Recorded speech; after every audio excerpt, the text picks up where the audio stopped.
Welcome to this video presenting an SD-WAN application named LAN-on-WAN, designed to extend a LAN domain to multiple remote locations, relieving the WAN from broadcast traffic, e.g. ARP, DHCP, and leveraging frame forwarding between sites. WAN traffic is supposed to be supported by a reliable UDP transport from, for example, an SD-WAN implementation. The main building block is the WAN gate module, which provides at each location the DHCP functionality and ARP spoofing with the coordination of the controller. This controller is in charge of maintaining the global ARP table and disseminating to all WAN gates its changes for proper forwarding rules update. The default router gateway to the internet of the global LAN can be configured in one or more locations while maintaining the same IP address. Proper forwarding rules will associate each location to the intended gateway. Let's now introduce the demo environment and use cases. Demo scenario is implemented in a KVM-based virtual environment where all the entities introduced are implemented as VM. In particular, endpoints are off-the-shelf ISO images of Ubuntu VM configured on isolated network, which emulate the LAN in remote locations. Management console is a Django-based web application, providing a base interface to investigate actual configuration and modify parameters. Two use cases are illustrated. The first one demonstrates the possibility to implement pay-as-you-grow option. An extra endpoint is able to go online after a maximum endpoint counter, max temporal list entry, is incremented by the operator on the selected WAN gate. The second one demonstrates the capability of the control plane to detect endpoint presence and keep global ARP table and forwarding rules aligned. In fact, an endpoint disconnects from the current location and goes online in another location. Here we have the demo. To the bottom left corner, the screen of LAN-on-WAN management console shows the home page. Surrounding the diagram, a short description summarizes the application. At its left side menu, options are shown. Let's start navigating them.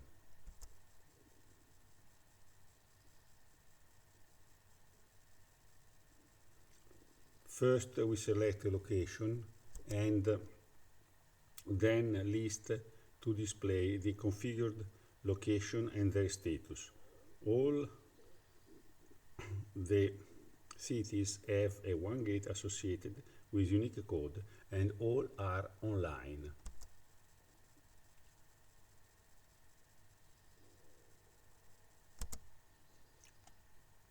Now let's move to the WAN gates to analyze their profile.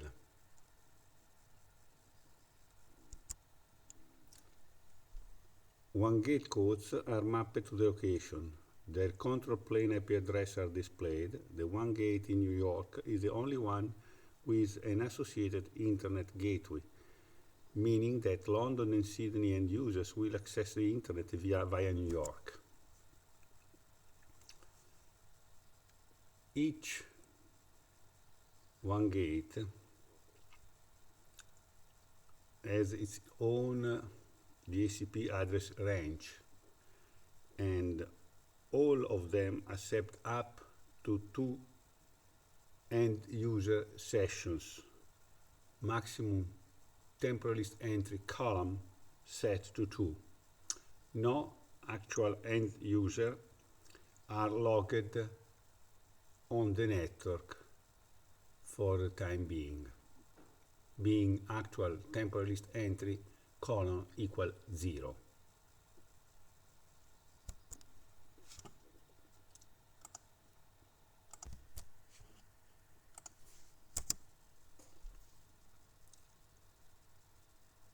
Now, surrounding the management console, starting from top left of the video, we have the console of the VMs emulating endpoints in the three locations: London, end user 1, New York, end user 2, New York, end user 3.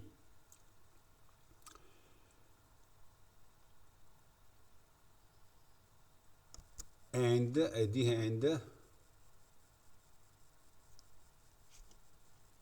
Sydney, end user 1. All the VMs are turned off according to the column actual TLA as already mentioned.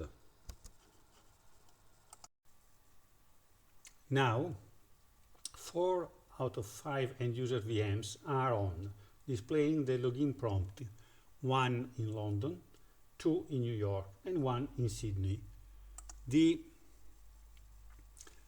actual temporary list entries in the management console will show the situation accordingly. So if you go to list and we look at the column act temporary list entry, we see that we have 1 in London, 2 in New York, and 1 in Sydney. Let's now analyze what happened when trying to activate the third endpoint in New York. The boot process is going to stop at the network activation step, as we see in a while.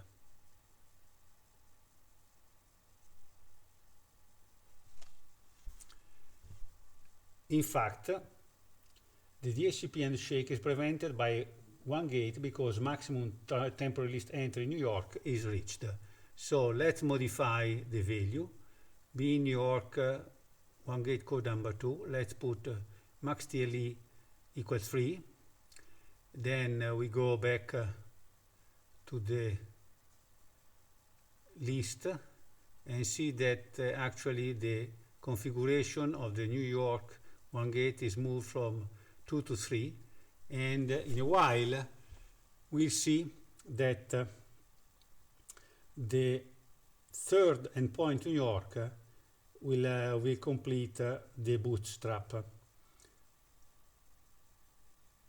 in the retry. So we can see now that it's booting up, and if we go back to the display of the current one gate situation, we see that in New York we have that the actual temporary list entries is set to 3 accordingly.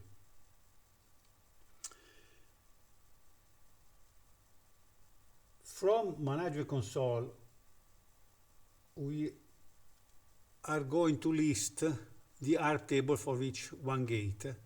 So in London we can see now one gate number 2, which is New York. We see there are 3 endpoints with the address in the DHCP range.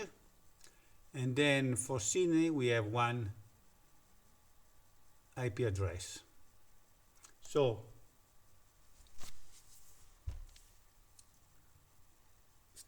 now we are going to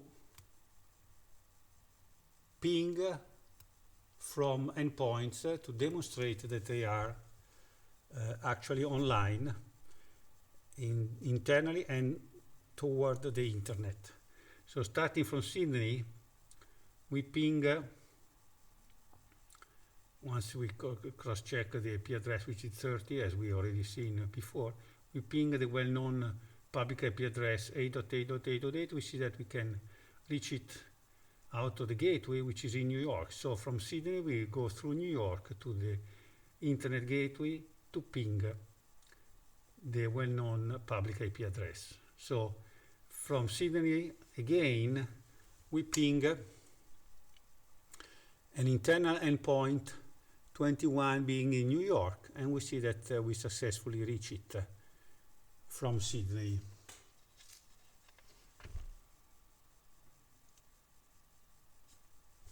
Now let's move to another endpoint,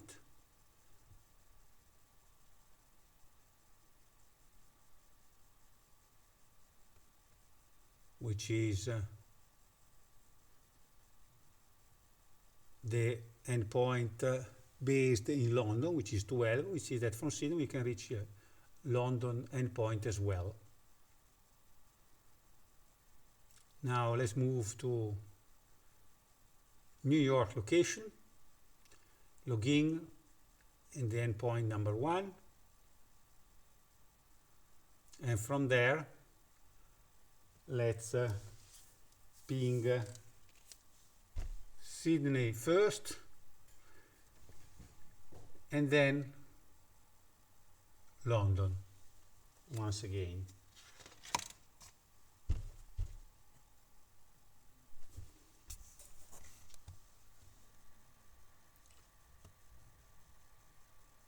And we see that everything is working fine.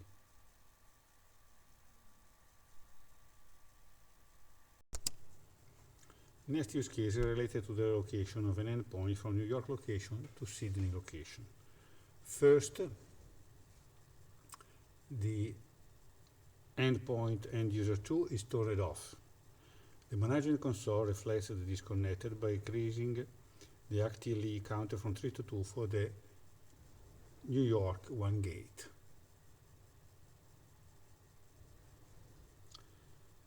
Let's now configure the endpoint VM VNIC to the isolated network in Sydney from New York. The VNIC maintains its MAC address. Once applied the change, let's restart again the endpoint, and we see that it will go online, and the management console is going to reflect it with the counter in actively from 1 to 2 in the Sydney 1 gate.